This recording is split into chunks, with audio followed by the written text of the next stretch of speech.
အားလုံးပဲမင်္ဂလာပါ match day madness နဲ့ကြိုဆိုလိုက်ပါတယ် Nations League semi final မှာ Portugal တော့တက်သွားပြီ Ronaldo ရဲ့ Portugal နဲ့ Lamine Yamal ရဲ့ Spain ထိတိုက်တွေ့ဆုံမဲ့ final လေးပေါ့နော်ဒီ final မှာဆိုတော့ Portugal ရပြီး Ronaldo က Nations League နောက်ထပ်တစ်လုံးသာရတယ်ဆိုရင်တော့သူ့ရဲ့ legacy အတွက်တအားကိုကောင်းတဲ့ achievement တစ်ခု Lamine Yamal အတွက်ဆိုရင်လေEuro လေးရထားတယ် Nations League ကိုလည်းရထားမယ်ဆိုရင်တော့ကမ္ဘာမှာအကောင်းဆုံးကစားသမာ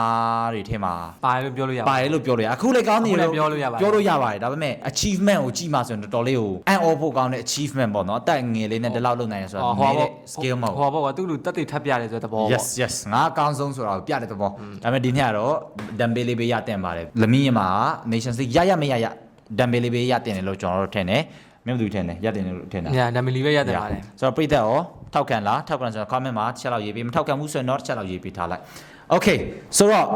Sunday မှာထိတဲ့တွေ့ဆုံမဲ့ပွဲမှာဘယ်သူနိုင်မှာလဲကြည်နေတဲ့ပြည့်တဲ့ဘယ်သူနိုင်မထင်တာလဲ comment မှာတစ်ချက်လောက်ရေးထားပါကျွန်တော်ကတော့ Spain နိုင်မယ်လို့တော့ထင်တယ်ပြင်သစ်နဲ့ပွဲမှာတအားကောင်းလွန်းတယ်နိုင်စေချင်တာကတော့ Portugal ဒါပေမဲ့နိုင်မယ်လို့ထင်တဲ့ဟာပေါ့နော်ပွဲကိုကြည့်ရတဲ့ထင်တာကတော့ Spain ပဲအမှားတွေရှိရဆိုရင်တော့ Portugal အပြစ်ပေးမှာဒါပေမဲ့သူတို့တင်ကအမှားရှိနိုင်မဲ့အသင်းလိုပုံစံမျိုးလို့တော့မထင်ရဘူးဆိုတော့ Portugal အနေနဲ့နိုင်ဖို့အတွက်ကမဖြစ်နိုင်တဲ့လောက်ပဲဖြစ်နေတယ်အရင် solid ဖြစ်လွန်းတယ်တအားကောင်းလွန်းတယ်ပြင်သစ်သွင်းသွားတယ်ဆိုတော့မှဒါသူ့ရဲ့ကွင်းလေကိုချလိုက်လို့ပြောလို့ရတယ်ကွင်းလေအင်အားချလိုက်လို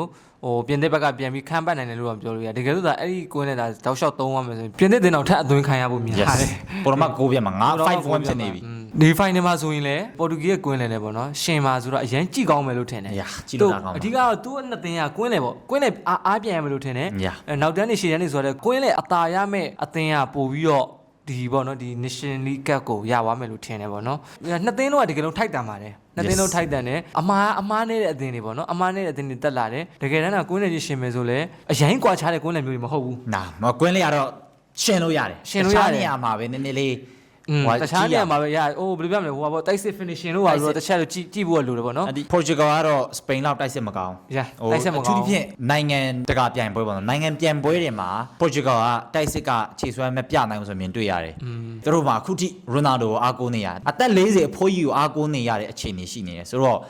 ့တိတ်ပြီးစစ်မပြေ Portugal အတွက်ဒီလိုပြောနေ Ronaldo မကောင်းလို့ပြောချင်တာမဟုတ်ဘူးနော် Ronaldo fan boy တွေကျွန်တော်ကတော့ဆိုတော့ဒါပေမဲ့ဒီမှာလက်မင်းရမှာထွက်လာတယ်ကွာဟိုဘက်မှာ Nico Williams ကွာဘလောက်တောင်ကောင်းလဲတို့ရဲ့ရှေ့တန်းကဟိုအထူးဖြင့်ဒီလိုဟိုနိုင်ငံပွဲတွေမှာဘလောက်တောင်ကောင်းလဲတအားကွာလွန်းတယ်နောက်တန်းမှာဆိုတော့နည်းနည်းလေးတော့ရှင်လို့ရပါတယ်နောက်တန်းနဲ့ရှေ့တန်းကိုအဓိကကြည့်ရမှာစပိန်ကသူကဂိုးသွင်းရမယ့်တာဝန်သူကမျှထမ်းပေးနိုင်တယ်နီကိုဝီလီယန်လည်းသွင်းနိုင်တယ်လို့ယာမယ်လည်းသွင်းနိုင်တယ်အိုယာစဘေးကလည်းသွင်းနိုင်တယ်ပြောရမယ်ဆိုတော့ဒါဆိုမာရီနိုတက်လာမယ်မာရီနိုစပိန်နဲ့ပွဲမှာဘလောက်ကောင်းလဲတအားကောင်းတယ်ဝေါအာဆင်နယ်ကခေါ်သွားတယ်ဆိုတော့အာဆင်နယ်အတွက်တအားကိုကောင်းတဲ့ကစားသမားကျွန်တော်ကြည့်ကြတာပေါ့ဘယ်သူနိုင်မယ်လို့ထင်တာလဲပြည်သက်တွေကျွန်တော်တို့ကတော့စပိန်နိုင်မယ်လို့ထင်တယ်ဒါပေမဲ့နှစ်ယောက်စလုံး Portugal နိုင်စေချင်တာ Portugal နိုင်စေချင်တာလည်းအဓိကတော့ goal ပေါ့နော် Ronaldo ကြောက်မှာပဲအဓိကတော့ဒီကကျွန်တော်ကတော့ Ronaldo နဲ့ Bruno ပေါ့နော်နှစ်ယောက်စလုံးဖလားလို့ရစေချင်တယ်သူတို့ဒီလောက်ကြိုးစားတာဒီလောက်ကောင်းတာဒီပွဲမှာလေအဓိကကွာမဲ့ဟာနီးပြဖြစ်မယ်လို့ထင်တယ်ပြင်သစ်နဲ့စပိန်ပွဲမှာနီးပြတာ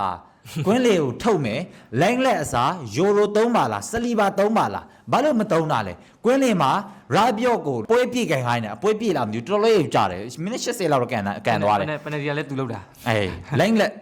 တကယ်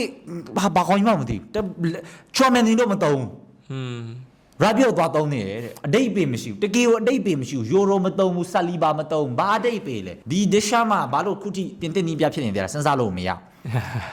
Portugal ရဲ့နီးပြကလေမာတီနက်စ်ကလေ Belgium ရဲ့ Golden Generation Eden Hazard တို့ Vincent Kompany တို့ဘာမှရအောင်မလုပ်ပေးနိုင်တဲ့နီးပြအခု Portugal ဆိုရင်ကြည့်မယ်ဆိုရင် Golden Generation လို့ပြောလို့ရတယ်အနောက်တန်းမှာ Nuno Mendes တို့ရှိတယ်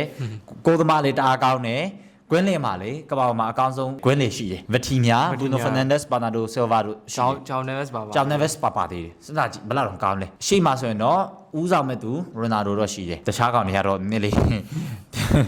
းပြောလို့ဟိုလိုကြီးပြောလို့မရဘူးအာကိုနေရစပိန်လိုမျိုးသူကမျှမထမ်းနိုင်တာဂိုးသွင်းတောင်ဂိုးသွင်းတောင်ဝင်မျှမထမ်းတာအဲ့ရိုနယ်ဒိုတော့ပဲရိုနယ်ဒိုနေရာလဲထားစရာချာကောင်းဂိုးသမားကစားသမားဆိုမရှိဘူးကန်ဆယ်လိုလားဂွန်ကာလိုရာမိုစ်မှာပါ sorry ရာမိုစ်ကလည်းသုံးစားမရရိုနယ်ဒိုအခုတက်ရွေးထက်တော့မှသုံးစားလို့မရဖြစ်နေတယ်ဆိုတော့Portugal ကနီးပြတာကစားကွက်ကောင်းလေးနဲ့ formation ကောင်းလေးနဲ့လာမယ်ဆိုရင်တော့ Portugal ရနိုင်တယ်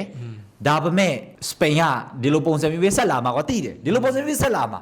ဆိုတော့ကြော်ဖြတ်လို့မလွယ်ဘူး မလွယ်ဘူးဆိုတော့စပိန်ရဖို့ကပဲ90ရာခိုင်နှုန်းလောက်က